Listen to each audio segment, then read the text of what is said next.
کتا ایک مشہور اور وفادار جانور ہے۔ کتا انسانوں سے بہت ہی جلد مانوس ہو جاتا ہے۔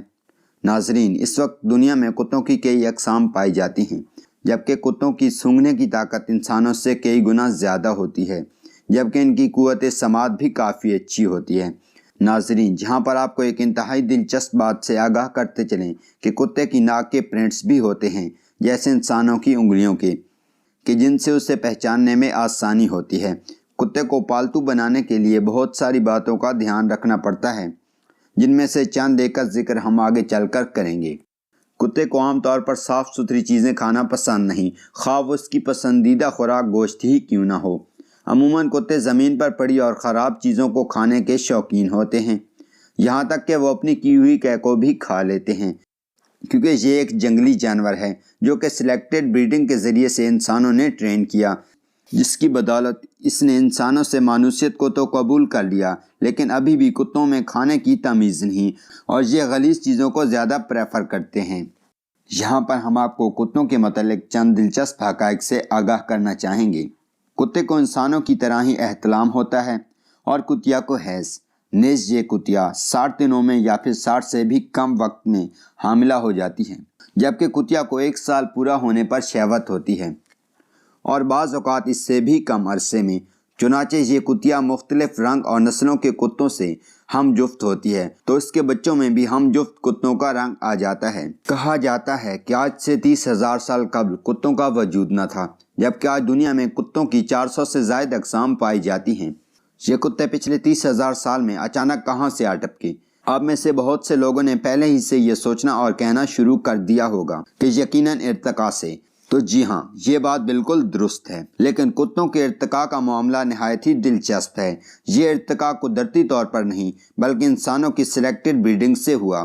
آج سے 30,000 سال قبل زمین آئس ایج سے گزر رہی تھی، جبکہ زمین کا ہر خطہ برف کی سفید چادر تلے دبتا چلا جا رہا تھا۔ ہمارے آباء و اجداد اس وقت خستہ حال خانہ بدوش زندگی گزار رہے تھے۔ زندہ رہنے کے لیے انہیں خوراک جہاں بھی میسر آتی سخت جدوجہد کرتے اور یقیناً اپنی بقا کی جنگ میں مصروف تھے۔ وہیں انہیں اپنی خوراک کے حصول کے لیے جنگلی حیات جیسے شیر، گیدڑ، سور اور بھیڑیے جیسے خطرناک جانوروں کا مقابلہ کرنا پڑتا تھا۔ بھیڑیا جہاں اسی خوراک کو تلاش کرنے میں سرگردوں رہتا جس کی انسانوں کو ضرورت تھی، وہیں کمزور انسانوں اور بچوں کو بھی بھیڑیوں سے اپنی جان کا خطرہ لاحق رہتا۔ جلد ہی بھیڑیوں کو یہ احساس ہونے لگا کہ انسانی آبادی والی جگہیں بیابانوں سے زیادہ کارآمد جگہیں ہیں، جہاں انہیں ہڈیاں اور گوشت کے ٹکڑے اکثر بکھرے ہوئے ملتے۔ زیادہ تر بھیڑیے انسانوں کی بچی ہوئی خوراک سے کنارہ کشی اختیار کرتے، کیونکہ ان کے جسم سے سٹرس ہارمونز کا اخراج ہوتا تو ان کا خوف ان کی بھوک پر حاوی ہو جاتا۔ لیکن کچھ بھیڑیے قدرتی طور پر سٹرس ہارمونز میں کمی واقع ہونے پر انسانوں پر زیادہ اعتماد کا اظہار کرنے لگے اور انسانی آبادیوں کے گرد غیر جارحانہ طور پر نمودار ہونا شروع کر دیا اور انسانوں کی بچی ہوئی خوراک سے زیادہ طور پر فائدہ اٹھانے لگے۔ یہیں سے انسانوں اور بھیڑیوں کے باہمی مفید رشتے کا آغاز ہوا۔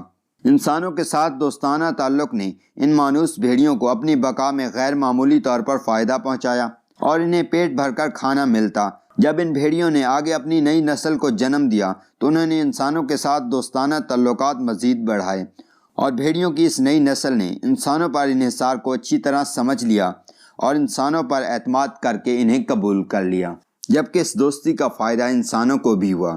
بھیڑیا بنیادی طور پر علاقائی جانور ہے، لیکن جب انہیں انسانی آبادیوں میں شامل کیا گیا تو وہ انسانی آبادیوں کے محافظ بن گئے۔ اس کے علاوہ انسانوں نے یہ بھی دریافت کیا کہ بھیڑیوں کو شکار اور رفاقت کے لیے تربیت دی جا سکتی ہے، لہٰذا انسانوں نے بھیڑیوں کے قدرتی انتخاب میں دخل اندازی کی۔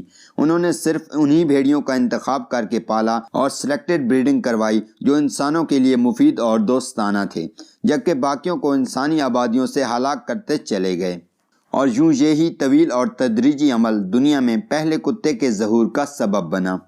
انسان قدرتی ارتقائی عمل میں دخل اندازی کر کے سلیکٹڈ بریڈنگ کے ذریعے چند ہی صدیوں میں اپنی ضرورتوں کے مطابق ایک نئی سپیشی کو سامنے لے آئے۔